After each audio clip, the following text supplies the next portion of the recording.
Good morning. രചിത ബാലു ആണേ. ഇതാ എൻ്റെ കയ്യിലുള്ള കുഞ്ഞു വെള്ളിപ്പാത്രം നിറയെ നമ്മുടെ മനോഹരങ്ങളായിട്ടുള്ള മഞ്ചാടി മണികളാണ് കേട്ടാ. ഈ മഞ്ചാടി മണികള് ദാ ഈ കാണുന്ന വലിയ മരത്തിലാണ് ഉണ്ടായിട്ടുള്ളത്. അപ്പോഴേ ഒരു യാത്ര ഉണ്ടായിരുന്നു. അങ്ങനെ ആ യാത്രയില് വഴിയരികിൽ കണ്ടതാണ് ഈ മഞ്ചാടി മരം. താഴെ നിറയെ മുത്തുമണികളായിട്ട് ഇങ്ങനെ പൊഴിഞ്ഞു കിടക്കാണ് കേട്ടാ നമ്മുടെ മഞ്ചാടി മണികള്.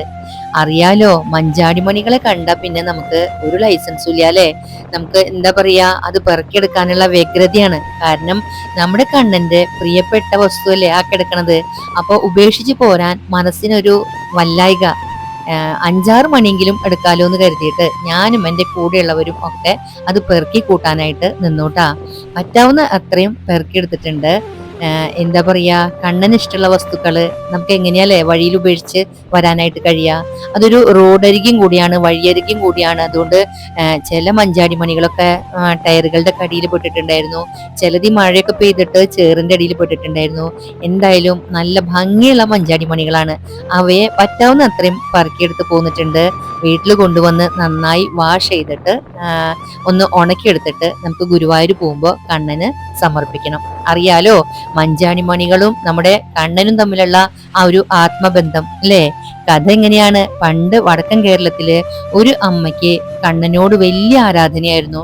പക്ഷെ കണ്ണനെ കാണാൻ വരണമെങ്കിൽ തന്റെ കയ്യില് വിലപിടിപ്പുള്ള വസ്തുക്കളൊന്നും വാങ്ങി നൽകാൻ ആവില്ലല്ലോ എന്നുള്ള ഒരു സങ്കടം അമ്മയ്ക്ക് ഉണ്ടായിരുന്നു. അങ്ങനെ ഒരിക്കല് അമ്മ ഇതുപോലെ, ഞാനിപ്പോ ഈ വഴിയരികിൽ പെട്ട പോലെ അമ്മ ഒരു വഴിയരികില് ഇതുപോലെ മഞ്ചാടി മണികൾ വീണ് കിടക്കുന്നത് കണ്ടു.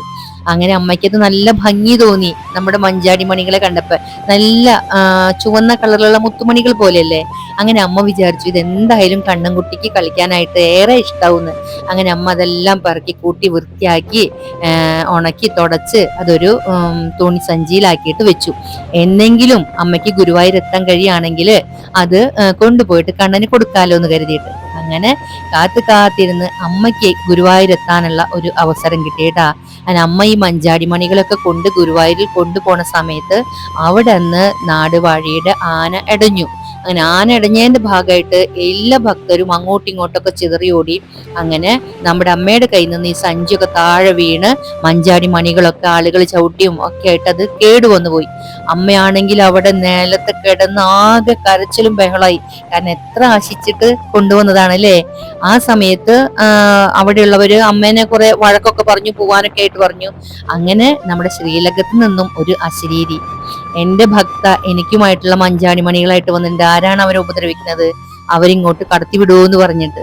അങ്ങനെ എല്ലാവർക്കും അവരെ തെറ്റ് മനസ്സിലായി. നമ്മുടെ വെരുണ്ടോടി എല്ലാ ആളുകളെ ചിതറി ഓടിച്ച ആനയും നിശബ്ദനായി. അങ്ങനെ എല്ലാവരും ചേർന്ന് അമ്മേനെ ശ്രീകോവിലേക്ക്, അതായത് ഈ താഴെ വീണ മഞ്ചാടി മണികളൊക്കെ പറക്കി ശുദ്ധിയാക്കിയിട്ട് ശ്രീകോവിലേക്ക് അമ്മേനെ കൊണ്ടുപോയി കണ്ണനെ കാണിച്ചുട്ടാ.